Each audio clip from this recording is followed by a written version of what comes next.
Today, we're going to do a comparison of what it's like living in both Malaga, Spain, and Valencia, Spain. We have our guests, Steve Aronberg from Malaga, and Dave Piccolo and Jesus Bartoli from Valencia. I'll tell you a little bit about each of these gentlemen. So Dave, he lived as a real estate agent in Indianapolis, Indiana for 30 years. In 2019, he met Jesus from Venezuela and only planned to stay for 3 months before moving to Spain. They got married and moved to Dallas to be closer to his mom. They lived there for just 1 year before moving to Fort Myers, Florida. When Hurricane Ian came through Fort Myers and destroyed most of it, I remember that. Luckily, their house was spared, a displaced family needing housing, so they decided to rent it. As a result, they moved back to Dallas temporarily. The political climate in Florida under Ron DeSantis and in Texas under Greg Abbott, boy, you had both of them, had become so extreme that he was experiencing anxiety and general sense of unhappiness. I definitely know that feeling. When he and Jesus met, they talked about moving to Spain. Their goal was to move. When he retired at 65, he was 54 then, he started pursuing Idealista to get a feel for real estate market in Valencia. He spent the next 6 months looking for 1,000 properties online from Dallas. He came across a property that was needle in the haystack. It was newly converted into a residence, fully renovated, bright, open, spacious, and furnished with a 200-foot terrace. Wow, that's a big terrace. And it was half the budget they anticipated. They called the realtor and had him do FaceTime, and they can see the apartment and neighborhood virtually. As a realtor, he knew that they could not afford to pass this up and wait another 10 years. So they purchased it without even setting foot in Valencia. That's big. They have been there for 14 months. They love it and have no regrets. Jesus Bartoli. Jesus was born and raised in Caracas, Venezuela, where he went to college and got his degree in business administration and tourism. In 2010, he moved to Bogota, Colombia, where he owned a Venezuelan restaurant for 10 years. You're a chef. In 2019, he visited a friend in the U.S. and planned to live in Spain. Dave and Jesus met in Indianapolis in 2019. Their plan was to move to Spain when Dave retired in 2027. A series of open doors allowed them to semi-retire to Valencia in 2023. Well, that's a pretty cool story. Now let's tell a little bit about Steve. Steve Aronberg. He was born in Nuremberg, Germany. His dad was in the army and stationed there. His dad proposed to his mom, who flew over to get married. He spent all of his teen years in New Bedford, Massachusetts, and graduated from the University of Massachusetts in Amherst with a degree in business administration. His entire career was with the U.S. federal government, and he spent his last 25 years working for the Equal Employment Opportunity Commission. He is a strong proponent of equality and was fortunate to spend the majority of his working career supporting civil rights. He was also fortunate to retire at the young age of 55. During his career, he lived in Washington, D.C. metro area, and he also worked in San Diego, California for 17 plus years. He met his husband in San Diego, and they've been together for 25 years and married since 2013. They bought their home in Spain in 2017. He's a Spanish resident and lives there full time. Well, congratulations to all of you, and welcome all of you to the podcast. Thank you so much for coming today. Thanks. Thank you. Thank you. So we'll get right into it. So again, Steve is from Malaga, along the Costa del Sol in Spain, and Dave and Jesus are from Valencia, Spain. Valencia is the third largest city in Spain. Yeah. Okay, so let's talk a little bit about and compare things. Let's talk about the climate and and geography.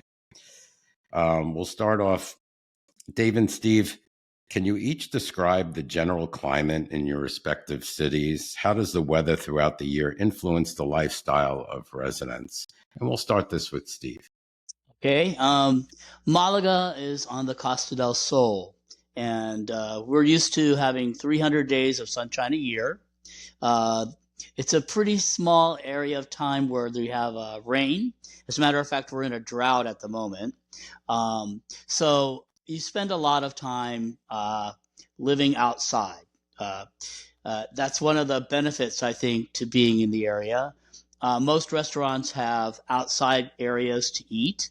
And so when you go out to have dinner or lunch with friends or family, then you would sit out on the balcony and enjoy the climate. Most of the time, it's very livable. In the wintertime, the coldest night gets down to about 45 degrees Fahrenheit. Most of the days are in the 60s in the winter. There's only a couple of months a year when it gets pretty hot, and this is one of them, July and August. It can get, close to 100 degrees, but that's pretty rare. There's usually a breeze off the Mediterranean. So in terms of geography, Malaga and the surrounding area on the Costa del Sol, there are mountains basically framing the coast.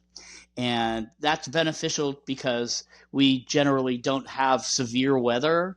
Um, and But it's not necessarily going to be flat everywhere that you go. So you need to be prepared to walk up some steps on occasion.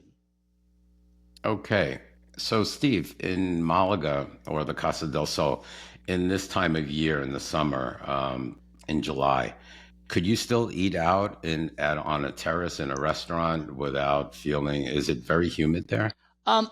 Actually not very humid. You can eat out on a terrace without any issue. Oftentimes they have coverings, and there's with the breeze, it's really very pleasant. And we do that on a regular basis. Air conditioning is something that some Spanish people do not have, so they're used to eating outside at all times of year. So yeah, it's a pretty outside kind of a place to live, to be I honest. love that. Yeah, because of also a lot, it's very walkable. Very walkable. Malaga, especially the central part of the city is very flat. So you can walk around in the historical center, and there's no problem with that whatsoever. Uh, in the area where my husband and I have our home, we're actually on the side of a mountain, so we have to walk down steps to get to our pueblo. But yeah, central Malaga for certain is pretty flat. Great. How about you guys, Dave and Jesus? Tell us a I little bit can about the climate. I could almost echo almost everything that Steve said. The weather here, well, we also average about 300 days of sunshine a year. It rarely rains, and if it does rain, usually it's only maybe a half an hour and then it's done. Um, the I think the average temperature here year round is 66 degrees. In the summertime, just like Steve said, it in especially July and August, it like today was 88 degrees, I believe. And August will probably get a little bit hotter. The winter months, same. I would say average would be 50s. It's not that terribly cold.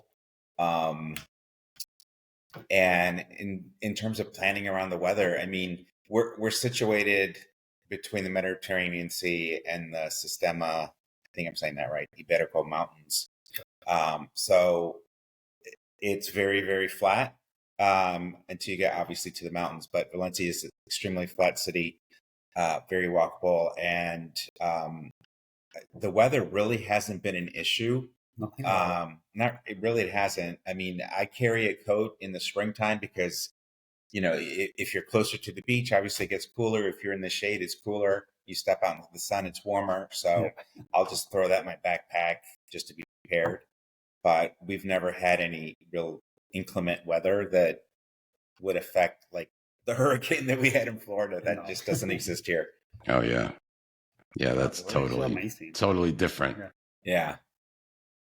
How about the geography as well? So Valencia, and I've never been there, but I'm picturing the beach is not like the, as I guess walkable. I guess it is walkable, but it's in sort of it's not in the center of town. So you have to walk towards the science center Right. in order to get to the beach. The beach is on the east side of the city. So everything else obviously goes west from there. And it is walkable. Where we are, we decided I didn't want to live. Jesus can speak to it himself too, but I didn't want to live in the popular touristy destinations that a lot of expatriates choose. So we live in Patraix, which is a 23-minute walk southwest of the city center. And for us to get to the beach, it would take us an hour to walk from where we live. Oh, It's wow. a 15-minute car ride. But I wouldn't walk from my house to the beach because It's far away. It's kind of far walking. Yeah. But it's easily accessible by metro or bus. Even you can ride a bike if you Ride a want to. bike. So because Valencia is so you can go from one point A to B and you can just use a bike. How did you choose the place that you're living, the neighborhood? Like what brought you to that conclusion? And I know Rusafa is like the chic the place that everybody talks about. Yeah. And it's driven up prices there as well. Yeah. Well, I mean, being a real estate agent for 30 years, I never limit my searches because the more requirements or wants that someone is looking for in terms of a home, the less properties come up. Mm-hmm. So I didn't want, not having been to Valencia, I didn't want to limit our search to just one particular neighborhood. Yeah, we were so open-minded with areas. We were very open-minded with the areas. I personally knew that I did not want to live in a Rusafa. So I looked at everything, honestly. I looked at everything within the city limits. And how did you know if the neighborhood was safe? Well, that was our concern. I mean, when the typical Spanish apartment is probably 70, I'm gonna guess 70 square meters, about 800 square feet. Very choppy, very closed off, and we didn't want that. We wanted something that was really open. The square footage would have been double of what the average Spanish apartment is. So after looking at literally 1,000 properties, when we found this one, I thought it was too good to be true. So Jesus called the realtor and I said, please, take us through with your, with FaceTime so we can see the apartment, to make sure that it's really accurate. And it was completely accurate. And then I thought to myself, well, then the neighborhood is probably bad. So I said, please walk around the neighborhood, which he did. And Jesus and I hung up the phone and we're like, that wasn't nothing bad. This seems too good to be true. And we did a lot of research on Patraix before we decided to write an offer. We did aerial maps, Google Maps, whatever. Google Earth, everything. Yeah, Google Earth. But here you are. It's as it turns out, Patraix is actually the third most active or popular neighborhood in Valencia. Very cool. It's not overinflated like a Rusafa. Right. Not right now. Not right now. Yeah. But Paul is going to be. Yeah. So that gets into, it's a good segue. So let's start. Let's compare the cost of living. What is the overall cost of living in Valencia compared to Malaga? Can you break it down to housing, groceries, utilities, and entertainment? And for retirees, are there significant differences in rental or property prices between both cities? So, Steve, let's start with you. Okay. Overall cost of living, housing, groceries, utilities, and entertainment. Okay, so I did a little research before we did this podcast, and probably you can live very well for all of your average costs, including if you were renting a place, for about 3,000 euros a month. From what I researched, it's about half the price it would be to live in New York City, to live here. And really, it's a very affordable place. I happen to be, a federal retiree, and I have a pension, and I can live very well. In terms of rents, you can probably rent a place anywhere in central Malaga for between 700 and 1,000 euros a month for a one-bedroom apartment. If you wanted to get, something more extensive, maybe 1,500 euros, and that would be something luxurious with a lovely view of the Med. In terms of real estate, it's really changed a lot since we bought our place. We bought it at a really good time, and after COVID, the prices really have shot up. So has the building in the area around Malaga. It's just everywhere you look, there's a crane and there's a new community coming up. So where it used to be ridiculously affordable, now it's affordable. So you can buy a place in central Malaga, say a 3-bedroom, 2-bath condo with a balcony for between 700 and 800,000 euros. If you want like a home and you want to live outside the area, you can find something similar. I know that in our area where we live about 15 minutes to the west of central Malaga. And you can find a home for 500,000 euros, pretty, in a very new community. And so, prices certainly have risen since we've moved there, but it's still affordable next to places in the U.S. Mm-hmm. Yeah, 700, 800,000 euros. That's quite a bit. Yeah, it's quite a bit. For a condo. It's gotten much more expensive, as I said, since COVID. But unfortunately, that's one of the things. Malaga was rated as one of the best place for expats to live in the world. Yeah. And more people are finding out about it. There's a direct flight now every day from Newark to Malaga. And so more and more Americans are coming, and they see what they can get for the prices versus some of the major cities in America, and they think that it's a bargain. So how about your utilities and groceries and entertainment? So groceries, again, since COVID, have started to go up, but it's still very affordable next to the United States. I can tell you, I happen to be in the United States as we speak because I'm home with my husband. And I went to the grocery store yesterday, and my jaw dropped to the floor. I would think... Surprise. Yeah. Groceries in Spain are very affordable next to what they cost here in the United States.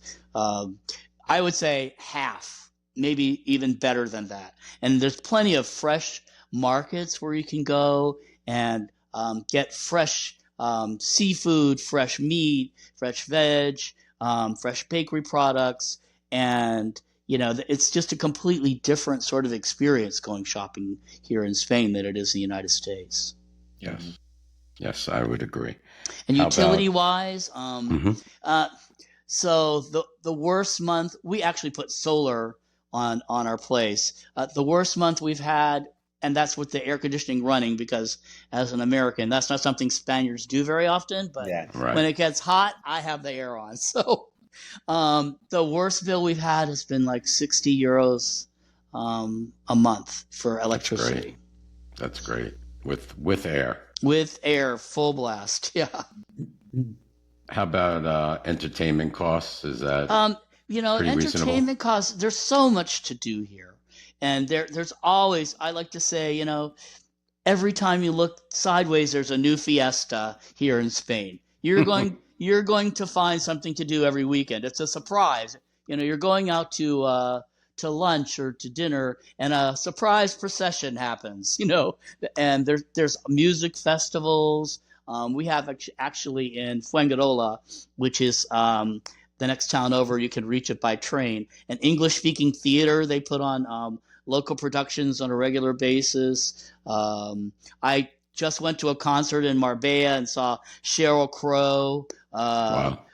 So we have big name acts coming through. I mean, really, there's a lot to do, and it's very affordable. I paid 50 euros for my ticket to see Sheryl Crow. Wow. So in the good. States, you're not going to be able to Be able to afford. 150, Yeah, at least, 250. right. Right. How about you guys in Valencia? Valencia, we have found to be extremely affordable compared to where we moved from. Like Steve said, I have found that almost everything is 50% cheaper, if not 75% cheaper. We're saving a considerable amount of money just by living here. The rents, I would say, so you could rent, if somebody wanted to rent just a room in shared housing, that's about 500 euros per month. Between 400 and 500. Yeah. If they wanted to rent, for example, a one-bedroom apartment in the city center, the average rent for a one-bedroom apartment is about 1,000 euros. If you go just a 5-minute walk outside of the city center, you can rent a 3-bedroom apartment for 1,000. So it really just depends. A 3-bedroom Depends on for location. 1,000. And Wow. Yeah, it's we located apartment. we rented an apartment for Jesus's mom and nephew just north of Turia Park. So it's And like Turia Park is 5 minutes just from. north of the city center, and it's literally a 5-minute walk. 3-bedroom apartment, 2-bathroom, 1,000. Wow. That's a bargain. Semi-furnished. Semi-furnished. Yeah. That's In pretty terms of good. utilities, How about purchase? purchase, those are going to vary all over the place. It's getting more and more difficult to find, like the typical person that I talk to is looking for a 3-bedroom, 2-bath apartment. So there's about 19 different districts in Valencia, different neighborhoods. And obviously the closer you get to the city center and the closer you get to the ocean, the prices go up. So I would say that a 3-bedroom, 2-bath can range anywhere from 275 to the sky's the limit. My average price that I've sold to my clients is about 400,000, and that's a 3-bedroom, 2-bath. About, I would say, 120 square meters, so that's like 1,300 square feet. Okay. But if you're willing to, if somebody absolutely wants to be in the midst of everything like a Rusafa, you're going to pay double for half. Right. That's like Manhattan. Yeah. So we just bought an apartment actually for my mother-in-law instead of renting it. We bought an apartment. It happens to be 30 minutes west of us by metro.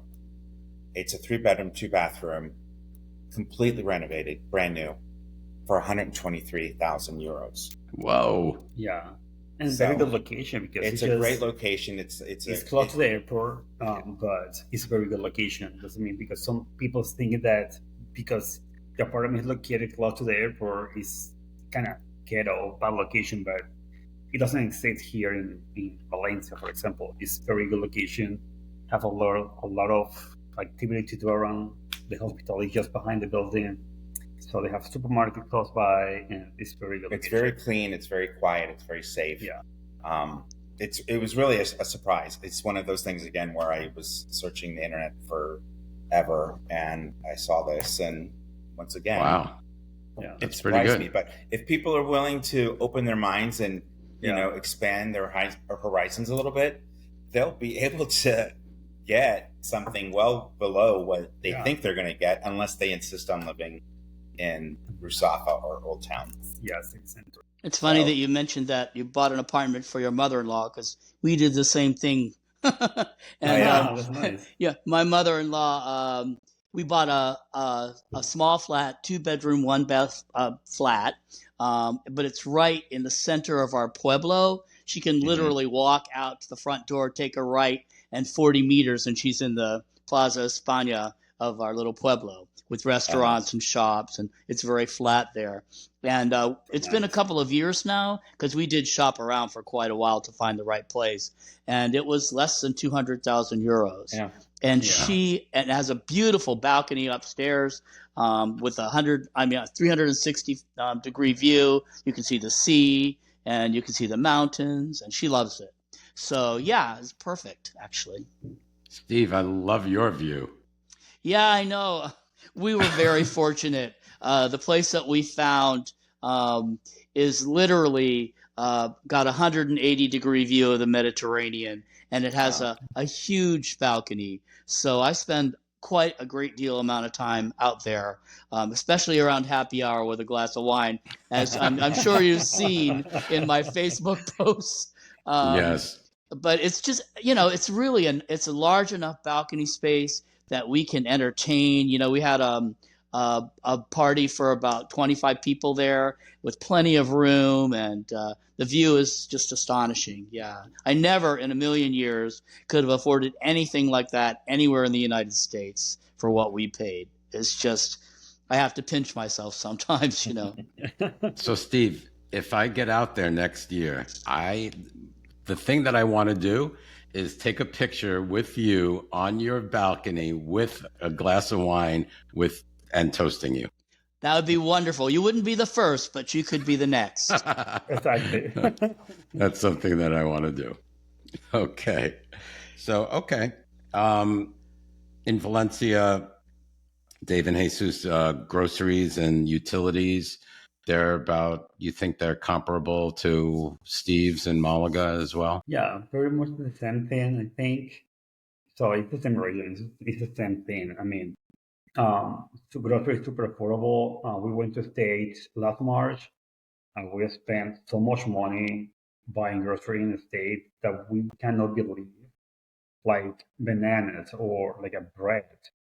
So like here it's just penny, and in the States it's a lot of money to pay for bananas or for bread or for whatever you go. In the States it's so expensive, super expensive. And here in Spain, like Steve says, they have a fresh market. You can go to the bakery and you can buy fresh bread. You just come out from the oven and it's still warm, and the vegetables are super fresh, and the taste is completely different. You have the option to buy organic, or you can buy regular ones, and the difference between both brands is not like a huge difference between each of them. So like in the States, if you buy organic, you have to pay more than you pay for the regular one. Right. And here you can buy, and it's affordable. So we average, for the two of us, we average 75 euros per week in groceries. Yeah, that's great. And that we buy a lot of stuff. It's not like we're skimping or trying to save. I mean, we come home with 3 or 4 bottles of wine and 3 or 4 kinds of different meats, and it's never more than 75 euros, hardly ever. Yeah, that's great compared to our 200 and something. Yeah, not including Costco. Exactly. Utilities, the average utilities, all inclusive, is about 130, 150 euros. Mobile is like 15 per person. Well, yes. I mean, so we pay for $15 a person for your phones? No, we pay $89 for internet, to cell line, and TV, and the TV to HBO and Amazon Prime. $89 a month for all of $89 that? a month for all of that. The which instead we pay $250 for just for cell phone. Yeah. Oh, yeah. Just on Verizon, for example, or AT&T. So yeah, it's a huge different price. Yeah, it is. That's huge because, yeah, I'm paying over $100 for internet. Then I have my other stuff, my whatever I'm streaming, and then I have my phones our phones are a little over 100, and we already paid our phones off.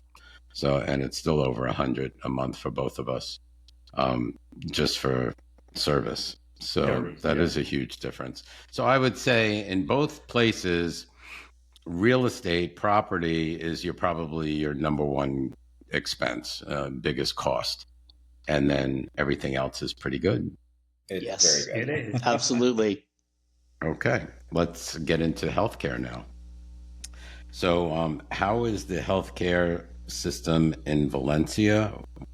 Are there good hospitals and clinics available? And my fear is, if I didn't know the language well, would I be able to get service in the hospital, or would I need an interpreter? How would that work in Valencia? I think it might be a little bit different in Malaga. So, in my experience, since I'm not a native Spanish speaker, well, first of all, the healthcare here is very good. You have the public insurance, and then there's private insurance. If you are a non-resident or a non-citizen, you have to have private insurance for the first year. And I paid 89 euros per month for my private insurance with zero deductible, zero copayment. Dental included. 89? 89. In the US, we were paying $1,500 a month, plus copayment and deductibles. It's very easy to get appointments. Again, in the States, would have to wait sometimes 2-3 months to be seen. Here, I can go the next day. With the private insurance. With private insurance. In terms of English speaking, there are quite a few actually that speak English. They may not want to speak English. Like when I first walk in, they'll want to speak Spanish. But then once they realize that I'm not a native Spanish speaker, a lot of them actually do speak English. I was just at the doctor's a week ago, and they all started speaking Spanish to me.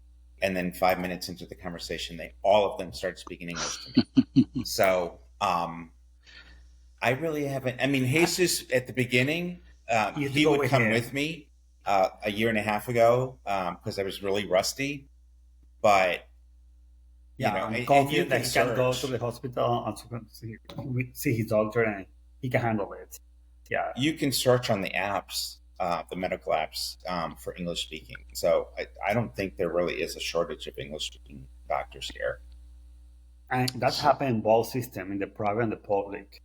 So maybe you can wait a little bit longer to be seen in a public system, but also they have an English speaking doctor or nurse and everything, and you see the doctor, for example. This is a good thing here in Spain. So you can see the doctor.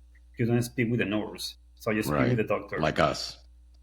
Exactly. Yeah, we see. That is very important to mention it. So that's good too. And also the public system, so you have longer waits with the public system, I guess, in both places. The public system also, if you're trying to get your residency and you have a visa, the public system, I believe, and correct me if it's not true in Valencia, you still have to pay into the public system because you haven't paid into Social Security all your life living in Spain. So I believe it's something like, if you're over 65 in Spain, I think this is all over Spain, that the public system costs something like 174 euros per person per month. Do you know if that's true? I don't have this information for sure because I'm Italian, so I have my citizenship and I cover him. And but I didn't hear anything about that. In order to be able to get into the police system, you have to pay for it. Yeah. I know here in Malaga. Sorry, okay, go no, ahead. I know. Sorry, Steve. I know okay. that the social worker helps expats if you have a special condition. For example, you have diabetes or you have whatever issue you can go to a social worker. You can ask them for help, and they will help you without any copay, any payment in front.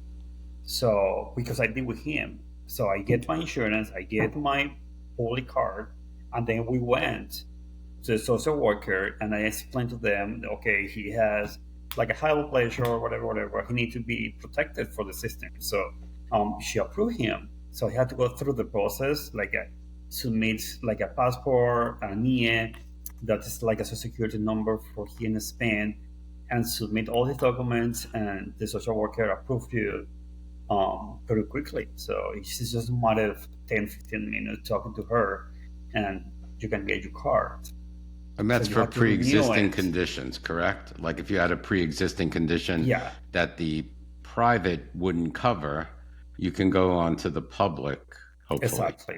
Yeah. And get treated. They're not just going to let you die hang out to die, I guess. I haven't been excluded from any of my pre-existing conditions with my private insurance. Really? At all. Yeah. And our situation was a little bit different. We didn't need a special visa to come here since he has Italian citizenship. So ours is a little bit different. A lot of expatriates obviously have to have a special visa to come here. Okay. And Steve, what were you going to say? I was going to say that our experience here in Malaga province is after 1 year of being a resident, then you are entitled to purchase the national insurance. And in my case, it really wasn't worth it. It's about 150 euros a month if you're over 65, which I am. And it's less than that if you are under 65. But for when I first got here, we had private insurance. We got it through our bank.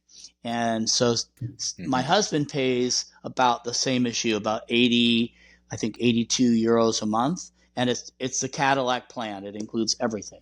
Dental, no co-pays. The way that it works is so different than in the United States. You basically call up and you say, I'd like to make an appointment. Okay, can you come tomorrow? Sure. And then that's it. And you show up, and they don't ask you anything ahead of time.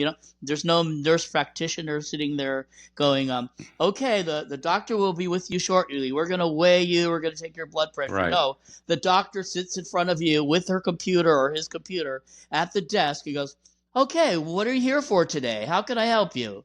That's different. And, you can go every day if you choose to. I mean, it's amazing. And I found the quality of care here to be outstanding.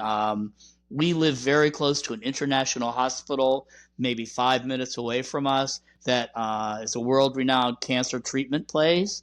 And they're really, really on top of everything.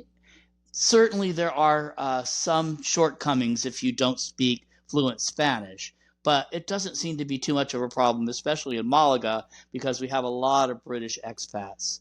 And the British expats that live around are used to speaking English. So most people are prepared when you go to see a doctor to get an English-speaking a doctor. And I happen to, I found one who's excellent. I'm really happy with. So awesome. And did they make special provisions for retirees, do you think? And also for how about the LGBTQ community as far as HIV meds? I don't really have any experience in that, but from what I understand, it's not an issue.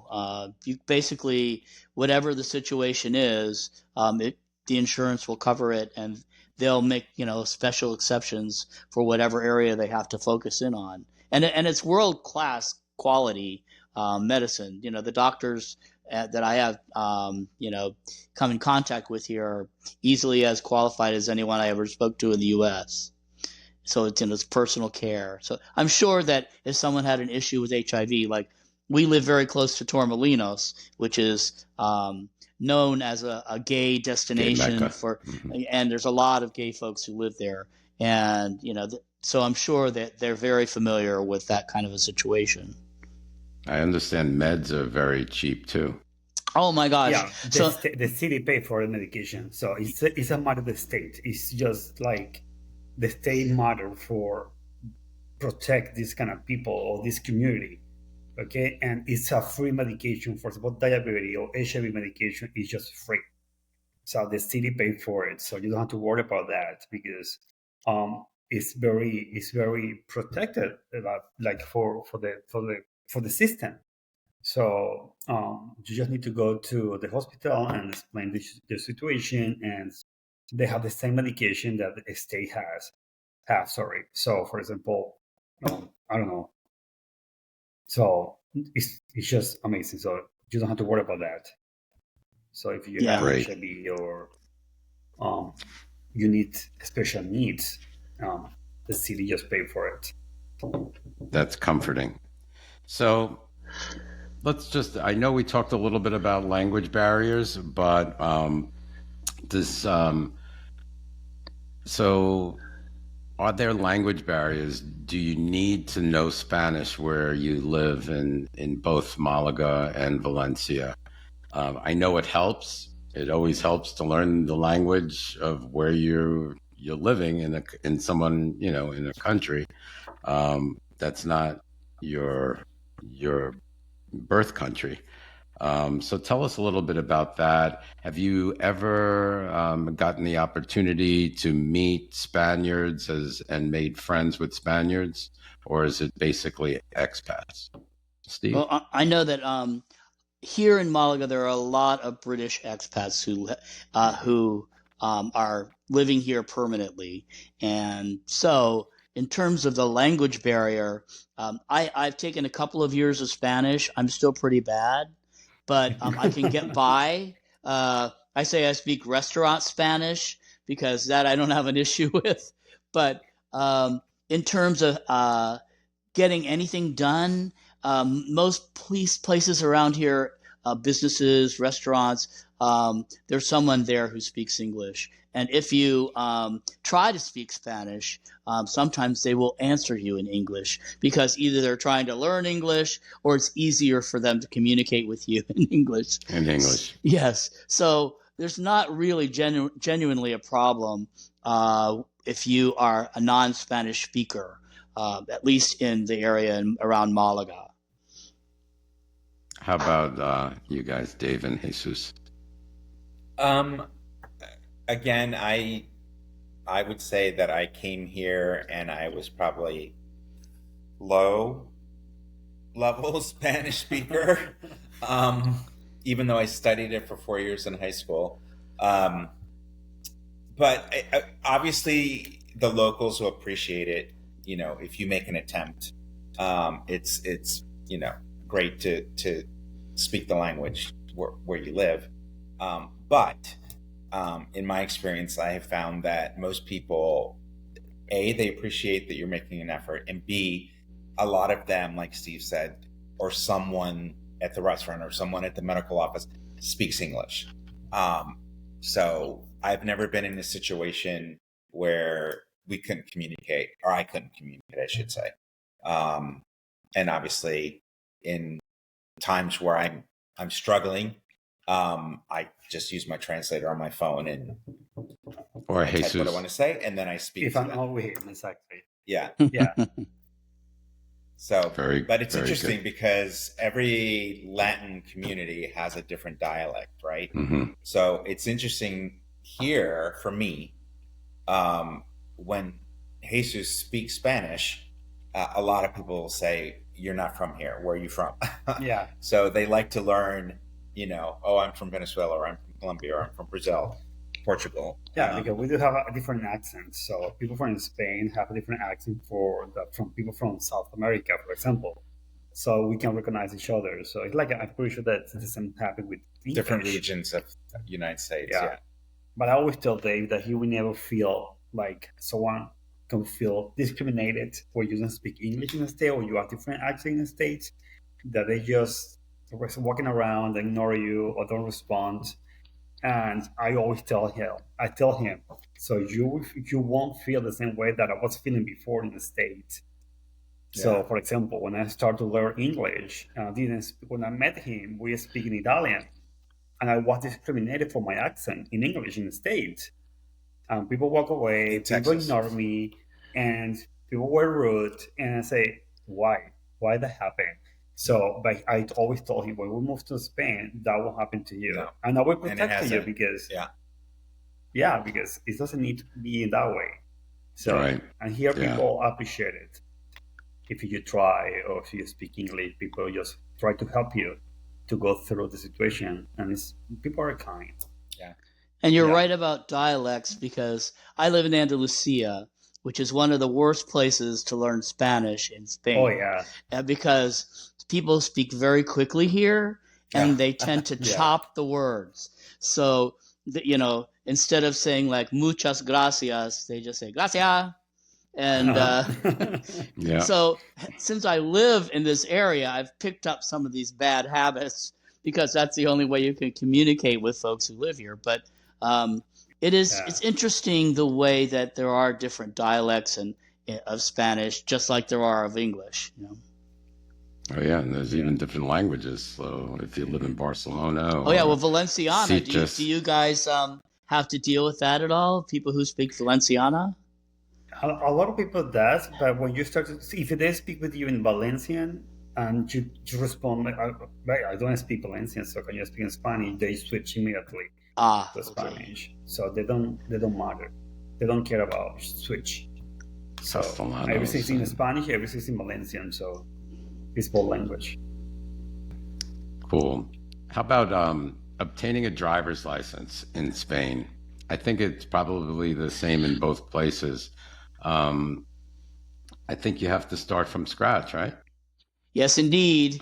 So once you become a resident, legally you have 6 months until you have to have a Spanish driver's license. I admit that I slid a little bit and took my time before I started the process. Mm-hmm. It was a very difficult process. You can take the written test in English. However, it's translated directly from Spanish. And so oftentimes it doesn't make sense. Additionally, they tend to use a lot of British terms. So I had to learn a lot of British terms. I went to a driving school, and I took about 250 practice tests before I actually sat down and took the exam, which I passed on the first time. You get 30 questions, and you can get a maximum of 3 wrong. Wow. So a lot of the times the questions, if you sit there and try to reason them out, they don't make sense. Really, the only way is through memorization. Mm-hmm. So that was, the first hurdle. And the second one was that you have to take the practical test. And that is all in Spanish. And so the examiner from the DGT, who's sitting in the back seat, basically waiting for you to make any kind of error, is being very particular and telling you directions in Spanish. So I had to learn, how to respond to that. And it's difficult because they're looking for you to make a mistake. And so it took me 3 times to pass my practical. And that's after having driven, for 45 years. It was frustrating. That's okay. I failed my one in the United States for the first time. But fortunately, I made it through, and now I'm legal, and I have a car, and I drive in Spain. Okay. So licenses are not reciprocal from the United States? No. A part of it is that, each state issues its own license. So there's no reciprocity. So you have to start from scratch.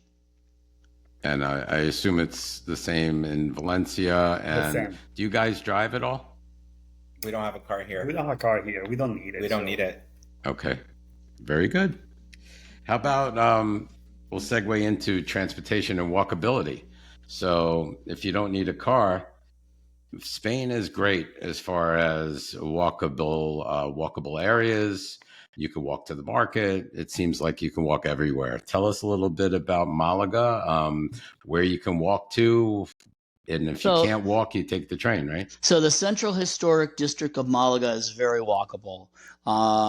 It's flat, and public transportation in the Costa del Sol and space around Malaga is excellent.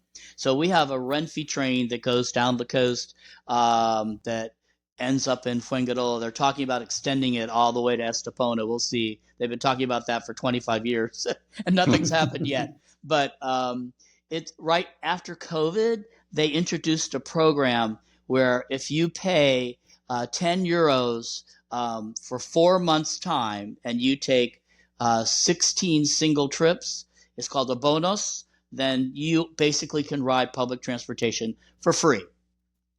Additionally, the bus cards that we have in Malaga, it basically costs you 40 cents to ride the bus anywhere it goes. And that also, there's a subway that they've now got 2 subway lines that go from central Malaga out into some of the suburbs, 40 cents. So it's really very affordable. And now they've introduced additional high-speed train lines that can compete with the Spanish national trains, which is the Renfe system. So you can go, if you shop online, back and forth to Madrid, say from Malaga for 19 euros. Wow. It's very affordable and it's excellent. The public transportation system's very good. Yeah, I understand the trains are so nice to sit in, especially if you buy a first class ticket. You're like riding in comfort. If you spend a few extra euros, you can actually get, sit in the first class cabin and get fed dinner. It's a pretty nice experience. Yeah. Not bad. How about you guys in Valencia? Do you walk everywhere? We do. We walk a lot. Like I said, we are not that far from the city center. So from where we live, you can walk almost anywhere except for the beach, almost anywhere within 30 minutes or less. It takes us exactly 23 minutes to walk from our home to Rusafa. It takes like 25 minutes to walk to the city center. But the public transportation, just like Steve said, it's incredible. There's bus stops all over the place. We have 2 metro stations within 5 minutes from our home. So if I don't walk, I usually take the bus. But on occasion, when I need to, I take the metro. But it's super affordable, very accessible, very safe. But Valencia is tram. And there's tram. There's a tram as well. Valencia is very flat. So it's very, very walkable. Bicycle lanes all over the place. Very pedestrian friendly. So. And plus you have, correct me if I'm wrong, Turia Gardens, the park. Oh, yeah. Yeah. So that's a huge like central park. From here. Yeah. It used to be a river. I know. Right. It used to be a river, and they basically dried it up because of flooding issues. And they made it into a park, and it runs along the north side of the city. And it's 7.5 miles long from east to west. It ends where the park. Museum of Arts and Sciences is right. located.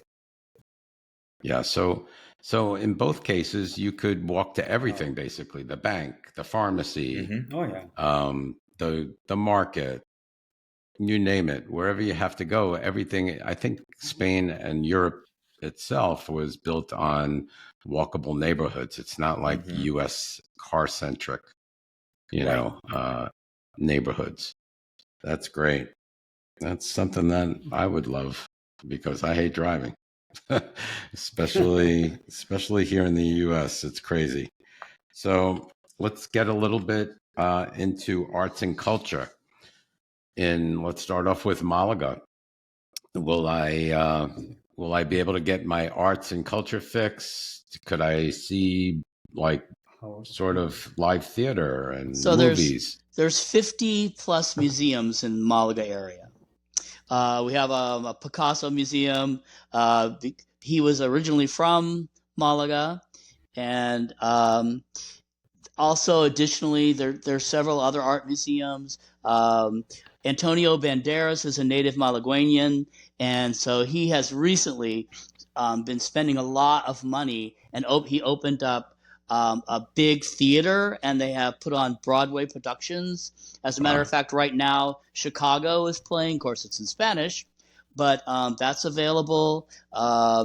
There's movie theaters that are nearby that you can see that films that are in either in their original version in English, or else they'll have English subtitles on particular days. And there's always something going on in terms of there being festivities and fiestas, and it's really amazing the amounts of things. As I said, there's a theater that's in Fuengirola, which is just the next town over from where I live. That's accessible on the Renfe train from Malaga, where they have constant English-speaking productions. I recently saw a production of Hair, and it's pretty good, actually. It's community theater, but it's, the theater's been around for 50 years, so there's always something going on there. And yeah, in terms of, plus you can pop on the train in 2.5 hours and be in Madrid, and then you have a whole nother set of things you can do and see. And I'm also a real history buff, and I love visiting little villages. And here in Andalusia, we have so many options that are so close by to Malaga. Within 2 hours, on the train or drive, you can get to Granada, you can get to Sevilla, you can get to Gibraltar in an hour's time. There's just Cordoba's a little over an hour away, and each one has amazing, history and beautiful things to see. So you have a hard time running out of things to do, to be honest. After 7 years, I'm still exploring some of the little white towns that are less than an hour away. So I see that. And thank you for sharing your journey and your pictures, because they're really interesting. Yeah, my pleasure. And that's one great thing about Spain, is no matter where you live in the country, there's 2,000 years of history. There's a Roman ruin. There's a castle. There's a fortress, and people just take it for granted here because it's just part of the culture. Right. Something in America is 200 years old. It's like, my gosh, I grew up in Massachusetts, and I remember we took a field trip to see Plymouth Rock, 1640, and we were just shocked. Wow, something that old. Well, there's homes here that, are in caves that are older than that. So it's a whole different idea about how people celebrate culture and different kinds of things to enjoy the arts and the history here. That's great. It sounds great. How about in Valencia? You have your arts and culture fix? Oh, yeah. Just like Steve said, we're constantly, we've only been here a year and a half, but we're constantly discovering new things, and there's always something going on in different neighborhoods, different festivals and things. There's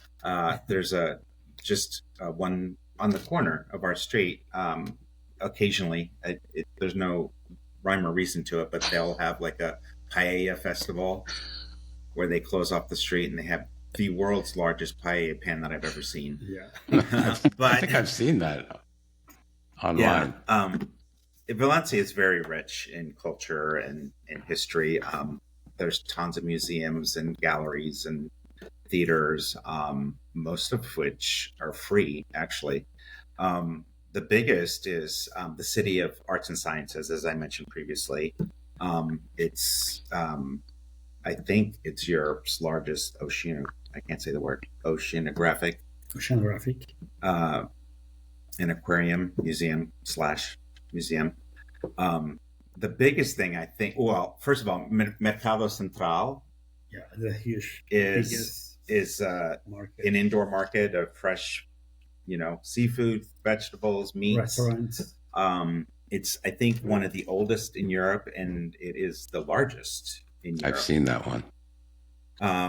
And then the other thing that Valencia is known for is the Fallas Festival, which happens in March. And that is to celebrate the patron saint of carpentry. Mm-hmm. And so for like 10 days, what each district, each neighborhood, they have like their own fallas. I don't want to call it committee. They're almost like, It's like each city have their own fire. So they have like a little community for fires. They call falleros. So it's like for a small city in Valencia, they have one community fire. and they create what's it called, the falla. It's this art form that's made of paper mache and wood. And if you've ever seen the pictures, they are so exquisite. They're so detailed. They're beautiful. They look like real sculptures, and it's made out of paper mache and wood. And at the end of the festival, they burn all of them except for the winner. Yeah. So there's these big bonfires throughout the city, and the only drawback for me is that they love to celebrate with firecrackers. Oh. That's famous here in Valencia. It's famous here, and firecrackers go off 24/7 for like 10 days. Yeah, that I don't like. I feel like a dog when it comes to that. Yeah. I'm like my doggy, she crawls into the closet when the fireworks go off. But yeah, I hear you. So, okay. So both places, arts and culture is phenomenal. Great. It's, I wouldn't get bored. Let's talk a little bit about food and dining. Both places have different cuisines, both Andalusia and Valencia. Valencia, of course, paella, Valenciana, and in Malaga. Tell us a little bit about the cuisine and the tapas and good stuff like that. So Malaga has really gotten to be a gastronomic center. A lot of international people have come to open restaurants. We have several Michelin star restaurants in the city, and the Andalusian cooking itself is a little bit different than other parts of Spain. Some of the traditional things you might have are bacarones, which are small fish that they either bread and fry, or else they put them in vinegar. That's a very popular thing. Gambas a pil is another very Andalusian typical dish where they have small shrimp and they put them in this delicious oil and with flavored with peppers and lots of garlic, and they heat it and they bring it out and it's steaming and bubbling, and then you take some bread and sop up that oil, and it is pretty delicious. And there's a lot of fresh seafood, obviously, being next to the Med. So one of the things I really love about living in Spain is that it's really difficult to find bad food. You have to seek it out.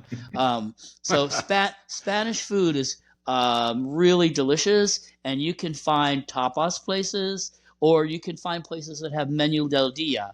And so you can find a good typical menu del dia for 10, 12 euros that includes 3 courses and a glass of wine and really delicious food.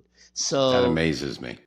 I have to say, I do cook, but we most of the time go out and eat at least one meal a day just because it's affordable, and it's also a cultural thing. Most of our friends are in the same boat that we are, retired with a lot of time on their hands, and it's a very social. It's a very Spanish thing to go out, for lunch for 2 or 3 hours and enjoy a bottle of wine and have good conversation and eat delicious food, and then come home and take a siesta and do it all again at dinner time. So Sounds good. Sounds good to me. And you know what? Sometimes the way it sounds, it may even be cheaper to go out to eat than it is to make a meal. it really can be It that could be. much. It can be that way, yeah. We're used to paying ridiculous prices in the United States to go out to eat. As I said, I'm home at the moment, and one of the things I really miss about Spain is I want to get a good crab cake. And I was talking to my husband about it. Oh yeah, it's about $50 for a crab cake. That will feed 3 people for lunch in Spain with wine. Right. So, right. It's Wine kind of alone is cheaper than water. price. Oh, wine. Yeah. That's not to get off the subject, but I love my wine, and Spain is an excellent place if you love wine because the wine is great and very affordable. So you can go in the supermarket and buy a halfway decent bottle of wine for €5. And it's Even in a that, restaurant. we can beat you on that one. You can get a halfway decent bottle of wine here for $1.35. Oh my gosh. Wow. Well, I'm That's sort of a incredible. wine snob, but Okay. so I'll go up to the 5, but Yeah. really it's very. Yeah, I was shocked again when I went to the grocery store and saw the prices of wine here. It's triple, worse than that even. Yeah, for a decent bottle of wine here. In a restaurant, you can go out and spend between 10 and 25 euros for a really, really nice bottle of wine. That's typical. So, Malaga is famous for tapas, you would say? There's a lot of really good tapas restaurants. There's a lot of good seafood, fresh fish kinds of places, shellfish. How about the sardines on the beach? They have those espets. Yeah, you get with sardines that they cook over a wood fire. There's a lot of what they call chiringuitos, these restaurants that are located along the beach, and they all do that. They grill fish over this fresh wood fire, and it's delicious. Octopus is another thing that's very popular here, and it's really a gastronomic experience, and you can now. I think a lot more people are discovering that if they have like a niche restaurant where they might do some sort of not just typical Spanish food, but some kind of a twist on it. And there's so many good restaurants. It's unfortunate that I don't have more time to go and explore them all. We are always finding new restaurants. How about you guys in Valencia? Your paella is the specialty, I guess, at least for tourists. Yeah. Well, Valencia is famous for rices. So whatever is made with rice is famous from Valencia. So the typical dish is paella valenciana. That is made with chicken and rabbit. Okay, but they have seafood paella. They have black rice that's made with ink, calamari ink. So they have so many different rices, which I love all of them. The same than Steve said, like they have so many tapas place where you can enjoy your clams and you can eat sardines, you can eat bocadillo that is also super famous here in Spain. Bravas. The famous patatas bravas that is like a fried potato with alioli, that's like a mayonnaise with spicy sauce on it. That is just amazing and delicious. You see me drooling. Also, yeah, I'm starving right now. And also they have international cuisine. So they have Indian food, they have Italian restaurant, they have everything. Yeah, everything here. So you cannot be hungry. So you're always going to find a good place to have lunch, dinner, dessert. So yeah, it's just great. And me coming from New York, I got spoiled because I was like a food snob in New York. So we go out to nice restaurants, and then you move away from New York, you're not going to get as good as a meal or a restaurant that you had in New York. But it seems like in Spain, both places, Malaga and Valencia, they really have great food. So wherever you go, it seems like I'd be great there as far as eating. They have these really cool festivals that they have in the area, different towns and places, called Ruta de Tapas. And basically, it's for a period of days, you get a map, and these restaurants all participate, and they put out whatever their best tapa is. And you spend like €2 or €2.50, and you get their tapa and a glass of wine. And if you go to 6 or 8 of them, they stamp your map, and then you enter at the end, and you could possibly win a trip to Paris or something like this. That's happening here. It's so much fun to get a group of people together and do these Ruta de Tapas, and it costs practically nothing. And it's a great way also to try new restaurants that you haven't been to. Yeah, that sounds great. So, okay, I would not have any problem living in either place as far as the food is concerned.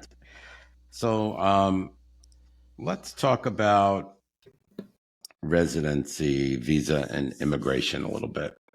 What is the process of getting a visa? Do you have to start in the U.S.?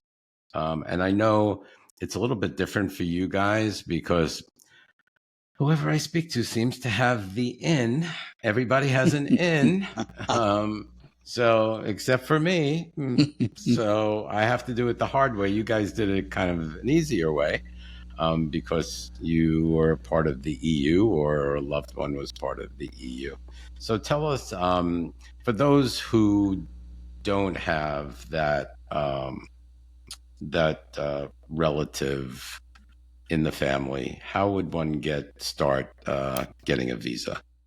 Well, there are different kinds of visas that you can get. Popular and probably the most frequent one is the NLV, non-lucrative visa. And basically, you're not allowed to work. So if you're a retired person, you just have to have a certain income level. You have to show that you are insured for your health insurance in Spain. You have to have a bank account. You have to have a NIA, which is basically a social security number, which is pretty easy to apply for. And you have to do this process from outside of Spain. Typically, each embassy and consulate handles it in a little bit different way, but typically it can take about 6 months' time. You also have to have an FBI check to show that you're not going to be a criminal, obviously, coming into Spain. They also have a golden visa, which they're talking about doing away with, but haven't done so yet. If you spend €500,000 on a property, then you're basically free to get a golden visa and come and go. If you're thinking about doing that in Spain, I would think you should do that pretty quickly because it may not exist forever. In our situations, we're fortunate because we're both married to EU citizens. So it was a little bit easier for us to get our residency. Basically, you just have to apply, show that you're married, and provide ridiculous amounts of paperwork, sometimes 2 and 3 copies, and sometimes it has to be officially translated from English by a Spanish translator. So it can be a convoluted process, but once you get through with it, it's good for 5 years for someone who is married to an EU citizen.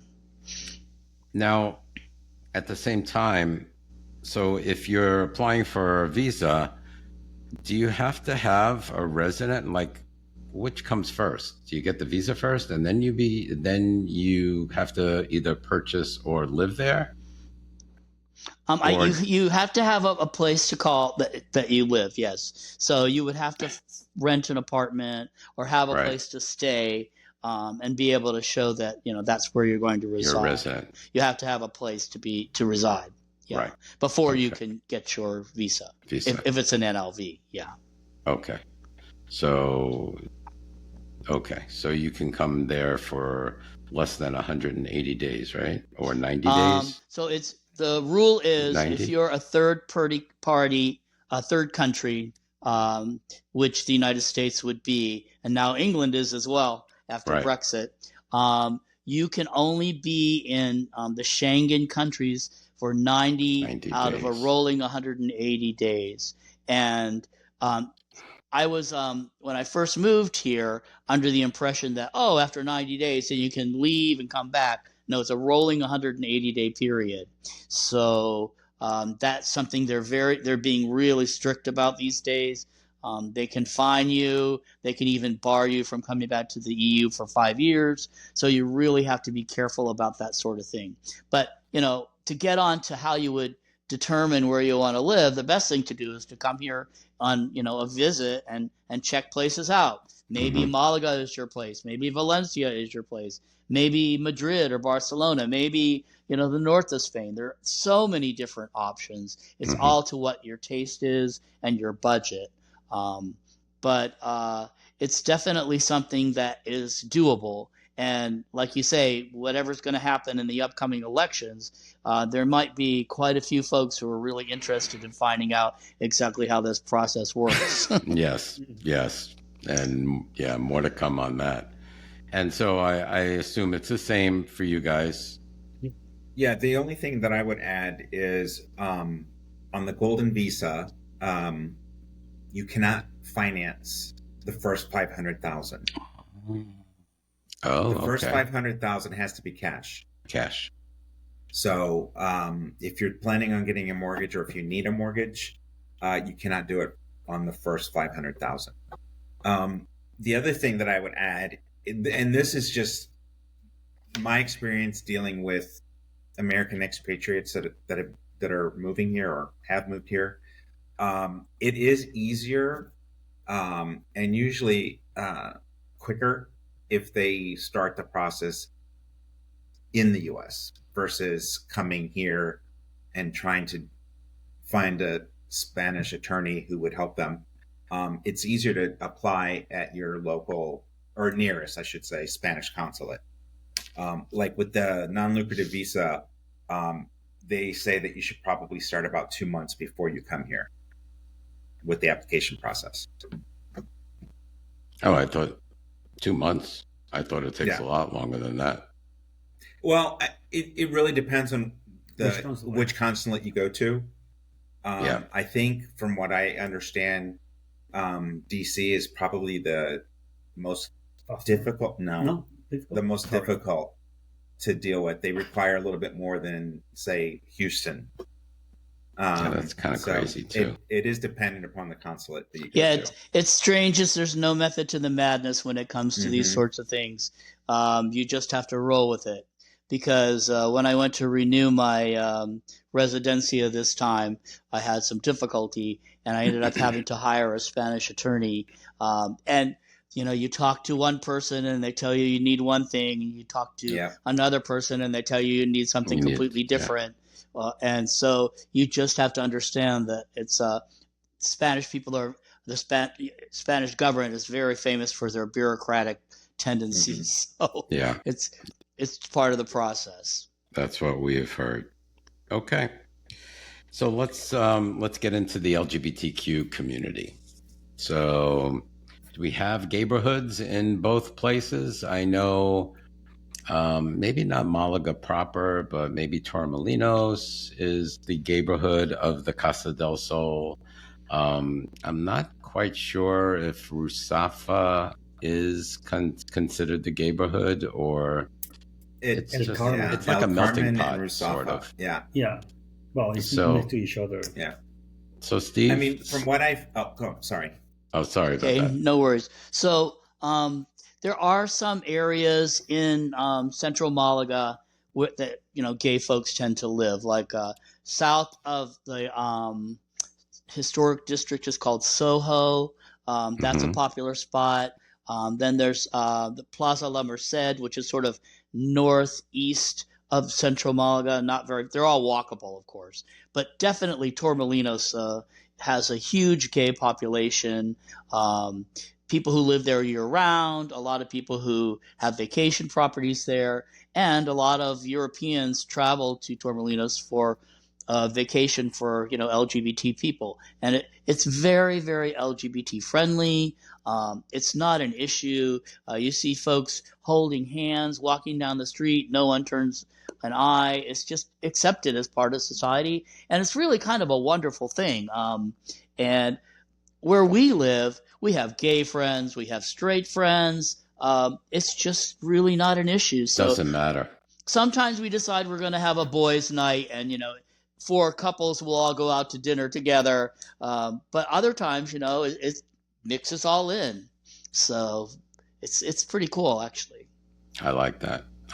Where it really doesn't matter and everybody's accepted is that's what you look for. And they, there are pride festivities, obviously, that go on, and they're starting the town that we live in is called Benalmádena. They're starting their first one at the end of this month. I'll be interested to see how that's going to be, actually. Yeah, that'd be cool. Take some pictures. I will. Yeah. And videos. How about you guys? What's the gay community like there? Really, just like Steve said, I mean, it's not an issue here. There's no need to have a separate community just to be yourself. So it's very well accepted. Nobody bats an eye. Nobody says anything. Nobody cares. But having said that, most of the gay people do have a tendency to gravitate towards Rusafa and El Carmen, which is right next door, going north to Rusafa. But I mean, you can go wherever you want to go. Yeah, you can go anywhere. Doesn't matter. You can hold hands down the street. No one will blink an eye. You mean there's no homophobia? Like here? In the States, I mean, I lived in Indiana for 30 years. You lived in a couple of places, Florida and Texas. And then Florida. I was constantly looking over my shoulder. I didn't do public display affection at all. And here it's just the complete opposite. It's refreshing. It is. It just isn't, it's not something people think about or even talk about. Maybe it might be a little different in some smaller inland communities. But in the larger cities, there's no issue. Oh, yeah. That's what we look for. We look for a community, I love to, be myself, my authentic self, wherever I go. So it's very important. So that's excellent. All right. Talk a little bit about Spanish taxation. So we will always pay taxes to the U.S. So is that correct? Can you explain how Spanish taxes work and how each part of Spain might be different than one another? Well, I know one thing that I don't know if this is true in Valencia or not, but there's no wealth tax in Malaga province any longer. There are some places in Spain where that does still exist, and that will shoot your tax bracket up because they base that on not just your property that you own in Spain, but your worldwide. Right. But since they have gotten rid of that, it's really lowered the tax burden for people who are retired, to be honest. I pay local taxes on my home, 250 euros a year, thereabouts. Sorry for laughing. I have to pay basura tax for trash, which is about a similar amount. My annual tax on my car is about 100 euros a year, and that's pretty much it for local stuff. For Spanish taxes, I'm fortunate in that I'm a retired federal government employee, and so they don't tax federal pensions. So the only thing that I'm actually taxed on is our second property that we bought for our mother-in-law. So I did have to pay a little bit of taxes this year, but they base it on your earnings, and you're allowed, I think it's, correct me if I'm wrong, up to, I think, 40,000 euros a year income before it starts kicking in the Spanish taxes, and you won't ever have to double pay. So you have to pay American taxes, and they're not going to double tax you. So for the most part, your tax burden in Spain is really not that much in my experience. And correct me if I'm wrong, inheritance taxes can also be an issue depending upon where in Spain you live, just like the wealth tax. Yes. And it's kind of political.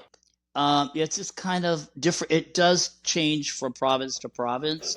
In Malaga, they still do have inheritance taxes.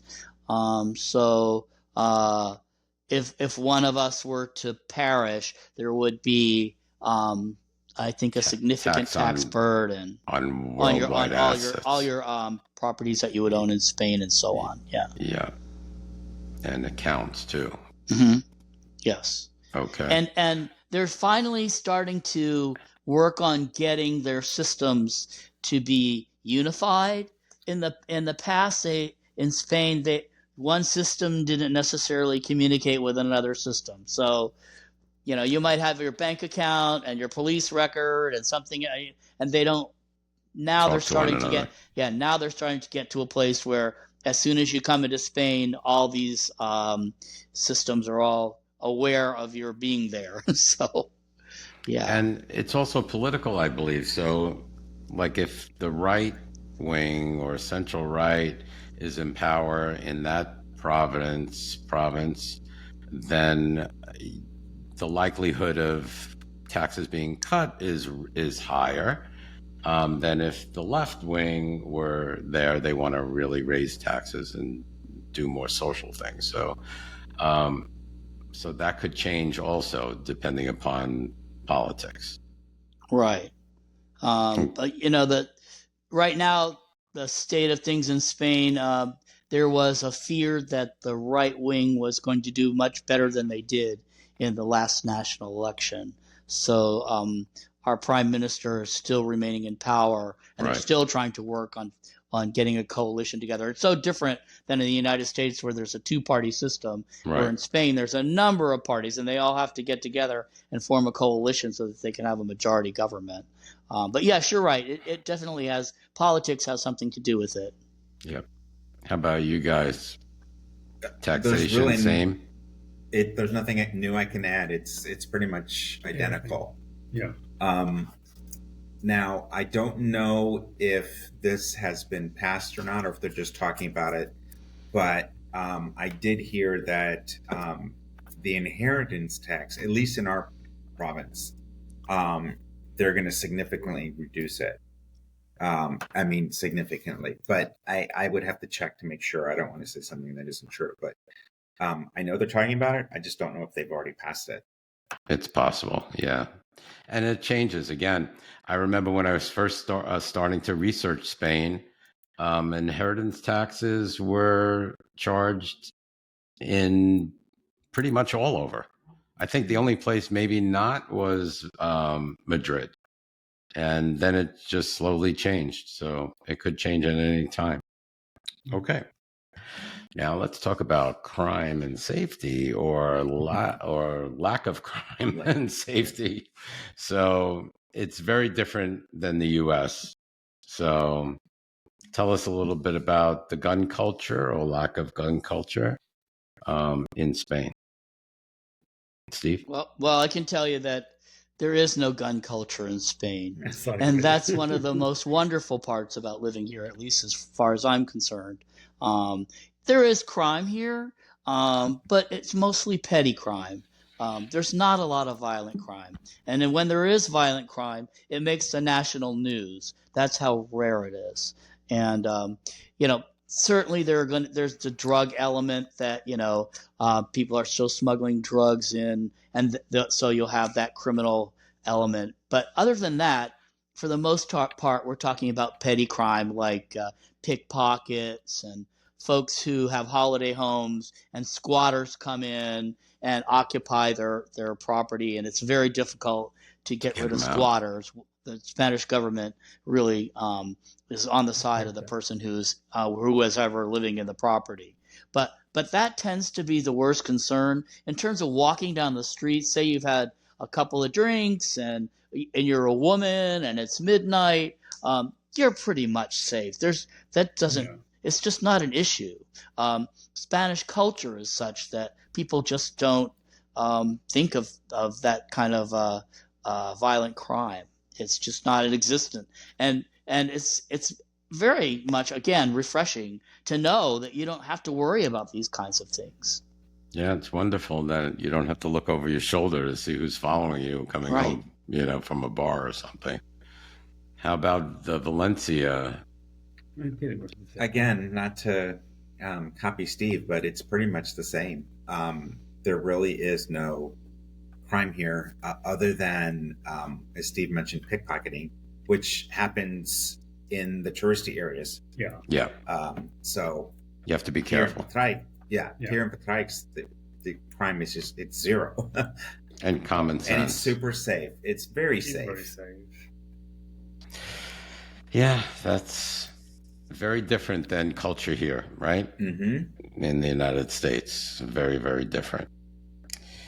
Okay, and all right, so I wouldn't be afraid to walk out in either places, Malaga or Valencia, at 2 a.m, walking my dog. No. Yeah. Not at all. A couple No days problem. ago, Sounds a good to couple me. of days ago, Bella woke me up. She needed to go to the bathroom and just walk out the house and walk around neighborhoods. That was around 3:30 in the morning, so nothing happened. That's that makes it worth it, Yeah. It makes it all worth it. Well, it doesn't sound like, everything we discussed pretty much sounds like it's worth it, between the food, the drink, the lack of crime, the sunshine, the arts and culture. What's so bad? There's nothing bad. So is there any cons? Are there any cons? Well, it's a different culture, and you have to understand that there are some things that are just not going to be things that you're used to. For instance,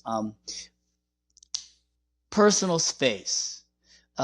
We're used to having a lot of personal space in the United States. In Spain, it doesn't really exist. So if someone's behind you in line at the supermarket and they bump into you, no one says, "Excuse me." People aren't quite so polite. They don't move out of your way. If three Spanish ladies are talking and walking down the sidewalk and taking up the entire sidewalk, they're not going to move. So No. it's just, you have to understand that it's a different culture. Different culture. It's also slower. So it's not quite mañana like in Mexico, but it's slower. So if someone says they're coming to buy in the afternoon, that means anytime after 5 p.m. So you just don't know about these kinds of things. But other than the cultural differences, I can't think of really anything negative to say. It's just a really great place to live. The quality of life in Spain is just far superior, at least as far as I'm concerned, to living in the United States. Dave and Jesus? Honestly, the only thing that I would say, and I think that I say this because I served customers as a realtor for 30 years and customer service was my strongest suit. It's a little lacking. But as Steve said, it's just the culture here. Yeah. They're a lot more laid back. There's no urgency. Everything's mañana. So it was something that it took me the first You have to get used to 2, 3, 4 months to get used to. Yeah, because I would be like, that's how I asked was. you for this. Where is it? That's how I was. Yeah. But And it just not. isn't like that here. In a restaurant, in the United States, they serve your food. They put the bill on Perfect the table and example. say whenever you're ready. Yeah. In Spain, you have to ask for the bill. And sometimes that's not an easy thing to do. To get the waiter or the waitress's attention, you're like, la cuenta, la cuenta. We got Get out of here. They're trying to turn over the table in the United States. And you have a table yeah. in Spain, it's yours for the night. Totally opposite. And in the U.S., what I get so mad. So you order an appetizer and you order, let's say, a salad and then an entree at the same time. And when the salad or the appetizer comes out at the same time as the entree because they want to get you out of the place, oh, that irks me. I just want to sit. I want to have a drink. You No, know, you can sit all night long. Yep. And no tips. Yeah, and Yeah. and no It's not tips. tips Yeah, the here. tipping Yeah. culture is very different Yeah. as well. Being an American, I have to leave 10%. And some of my Spanish friends are like, no, just round it up to the next euro. Yeah. They don't expect tips. And when they get them, they're No, very they don't. appreciative. And here they're sneaky now. So they sometimes include the tip as a service fee, and they don't tell you. And then they still show the tip structure, 5%, 10%, 20%, 15, 20%, and they expect you to tip them on top of the tip. And yeah, it's ridiculous. Sometimes and here you on the buy a receipt, coffee and you have to tip. On a receipt here, there's not even a place for you to put the tip. No. That's so funny. That's so funny. How about let's touch a little bit about bureaucracy. So that could be a con too, correct? Yes. So if you go and ask, let's say you do paperwork with a government official or opening a bank account, one will tell you, oh, you need to sign this. And then you come back, okay, where's my bank account? Oh, and then the next person you see, oh, no, but you need this. What do you mean? You didn't tell me the first time. Oh, but you need a copy of this. What? So I hear that happens often. It does.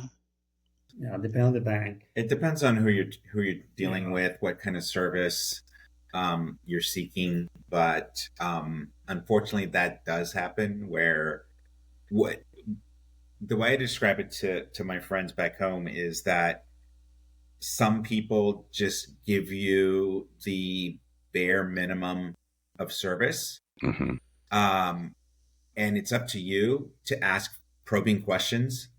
Otherwise, they're not going to volunteer that information. Does that make sense? Yeah, makes perfect sense. And, there's no, we're very used to having a regimented system. If you need to get a driver's license, you do this, you do that, you fill out the paperwork, you send it in. Here, it's not like that at all. It's you talk to one person, they tell you one thing. You talk to another person, they tell you something different. You have to make an appointment online to meet with somebody at a government agency. I'll give you an example. When I was renewing my residency, I had to go to the Estañeros office in Malaga City, and I had to make an appointment online. I brought a friend with me to translate. Oh no, she can't come in. You have to come by yourself.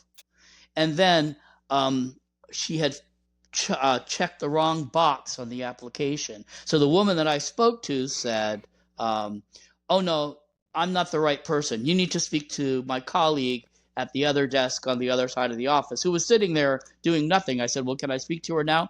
No, you have to make a new appointment.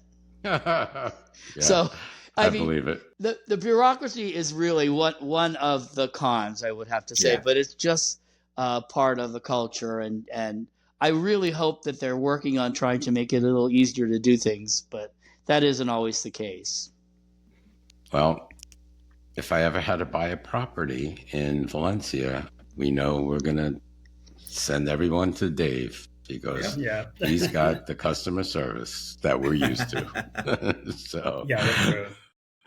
So, in wrapping up, any closing thoughts? What would you give advice to our LGBTQ retirees considering moving to Valencia or Malaga?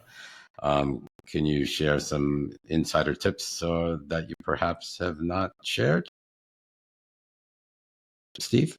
I think that, the best thing to do if you're considering relocating to Spain and becoming a permanent retiree here is to visit different places, because what might be your cup of tea might not be mine. So, it's great. Valencia, I've been to Valencia. It's a wonderful city. I love it. And I can understand why people would want to live there. For me, Malaga just works better. But someone else might feel differently about Barcelona.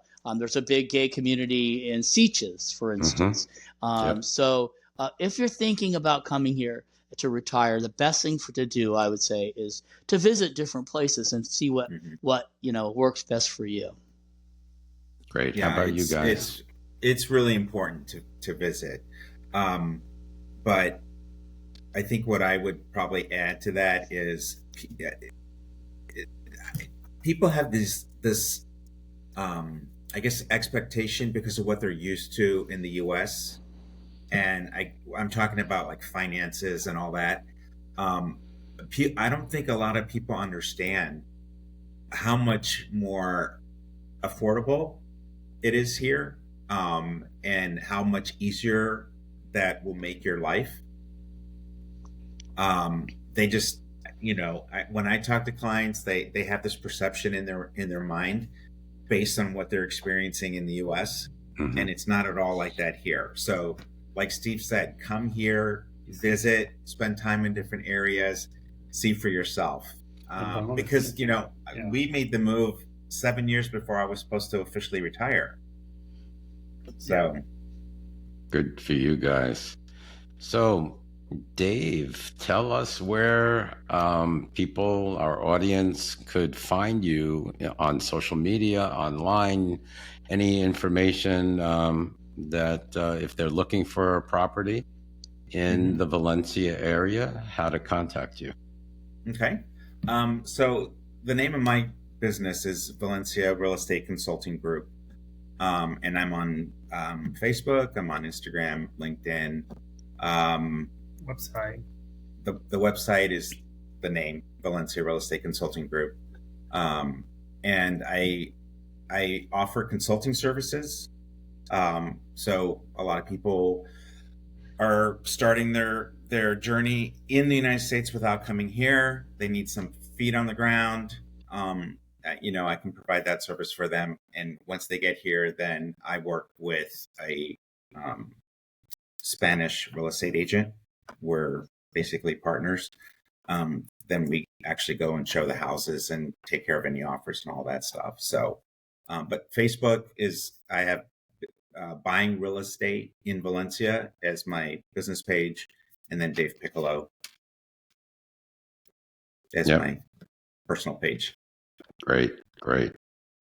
All right, gentlemen. Well, thank you so much for joining us today and giving the audience your insight on what it's like to live in both Malaga and Valencia. I really appreciate all of you. And we'll talk soon. Okay. We'll revisit at some time in the future. Yeah, for sure. Sounds great. Thank you. Yeah. Thank you, Mark. You're very welcome. Take care. Bye-bye. Bye. Bye-bye. Bye.